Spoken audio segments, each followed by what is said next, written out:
Mengenal pendiri Facebook, Mark Zuckerberg. Telah 17 tahun lamanya Facebook berkembang di antara berbagai jaringan media sosial, disingkat medsos, lainnya. Bahkan menurut data dari statista.com, jumlah penggunaan Facebook kini bahkan telah mencapai angka 2 miliar pengguna aktif setiap bulannya. Apakah Anda termasuk dalam jajaran pengguna aktifnya? Jika ya, mungkin Anda ingin tahu siapa sosok jenius di balik kesuksesan medsos ternama satu ini. Mari kenali siapa pendiri Facebook dan bagaimana ia mengembangkannya. Pendiri Facebook Mark Zuckerberg. Pendiri Facebook adalah 5 orang sekawan, yaitu Mark Zuckerberg, Eduardo Saverin, Andrew Colum, Dustin Moskovitz, dan Chris Hughes. Namun seiring dengan berkembang Facebook, nama Zuckerberg lebih dikenal karena posisinya yang menjabat sebagai CIO. Zuckerberg lahir dengan nama lengkap Mark Elliot Zuckerberg. Ia lahir di daerah Westchester Country di New York City, Amerika Serikat. Zuckerberg merupakan anak dari seorang dokter gigi bernama Edward Zuckerberg dan juga seorang psikiater bernama Karen Kemper. Zuckerberg sebenarnya merupakan anak kedua dari 4 bersaudara. Dari masa kecilnya, anak ini memang suka sekali mengutak-atik perangkat komputer yang ia miliki dan selalu penasaran untuk mencoba berbagai perangkat lunak atau program di komputer miliknya. Ia pun mencoba beberapa kali untuk membuat program tersebut. Edward, ayahnya lah yang memberikan komputer pada anaknya sejak anak itu masih berusia 8 tahun. Hingga pada saat Zuckerberg sekolah di tingkat sekolah menengah atas, SMA, tepatnya di Hillcrest Exeter Academy. Ia bersama temannya Sidanglo mencoba membuat plugin bagi MP3 player Winamp. Plugin itu sendiri merupakan suatu program komputer yang bisa interaksi atau terintegrasi dengan aplikasi host, semacam browser dari web atau juga email bagi keperluan terkait tertentu. Zuckerberg dan kawannya ini membuat plugin itu supaya orang yang suka dengan berbagai macam musik bisa dihimpun dan mereka bisa bikin playlist lagu mereka sendiri sesuai selera. Tak lagi seperti masa sebelumnya di mana orang harus merekam ulang semua lagu dan mengurutkannya secara manual.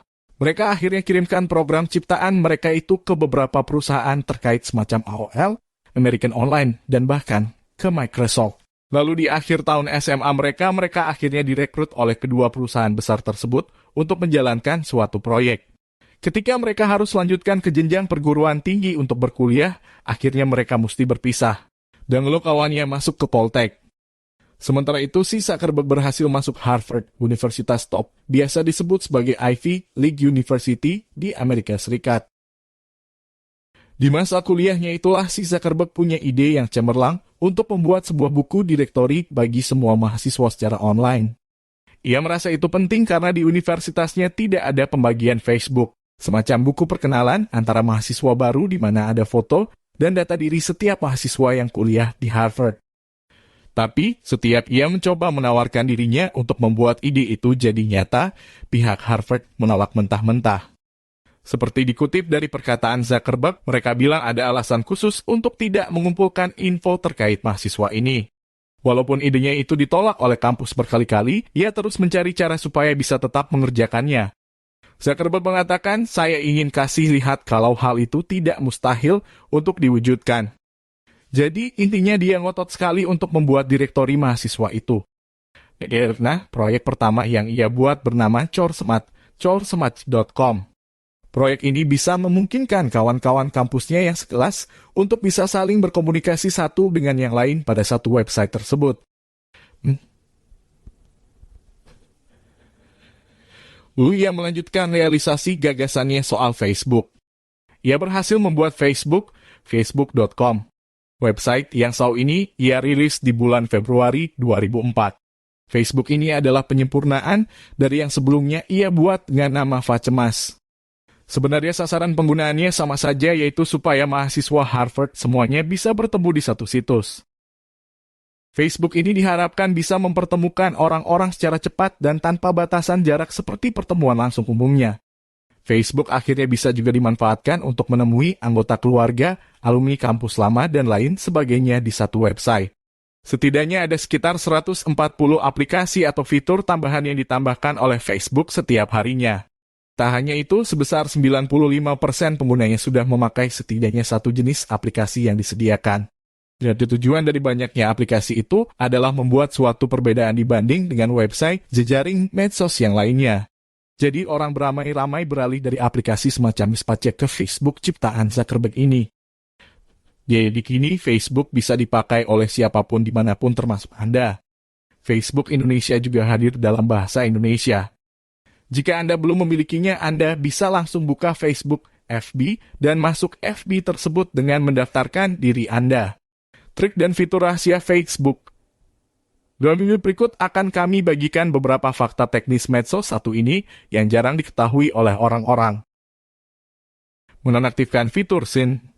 Bagi Anda yang tidak menyukai adanya fitur SYN dari Facebook, Anda bisa saja mematikannya. Apa sih fitur SYN? Itu adalah fitur dari Facebook di mana pengguna lain selain Anda bisa tahu apakah chat mereka sudah dibaca atau belum oleh Anda. Nah, bagaimana cara mematikannya? Anda bisa unduh ekstensi di Google Chrome yang namanya Social Reviewer. Jadi, dengan begitu orang lain tidak bakal bisa tahu apakah chat atau pesan dari mereka sudah Anda baca atau belum. Blokir semua kuis dan aplikasi. Jika Anda sering sekali mengikuti berbagai kuis dan aplikasi yang beredar di Facebook, Anda mungkin akan jengah melihat notifikasi pemberitahuan dari berbagai kuis maupun aplikasi tersebut. Anda sebenarnya bisa saja memblokir semuanya. Bagaimana caranya? Caranya adalah dengan ikuti langkah ini, pilih menu setting. Kemudian klik menu privacy. Klik menu blocking. Lalu pilihlah menu block app dan masukkan nama aplikasi yang mana yang ingin Anda blokir. Bisa privasikan semua fitur di Facebook kecuali gender dan cover photos. Masih ada satu lagi fitur rahasia di Facebook yang sebenarnya penting bagi Anda yang ingin privasi. Jadi sebenarnya semua info atau data diri Anda di Facebook bisa saja disembunyikan supaya tidak ada orang yang bisa lihat di Facebook. Tapi ada dua hal yang tidak bisa disembunyikan, yaitu gender dan foto sampul cover foto Anda.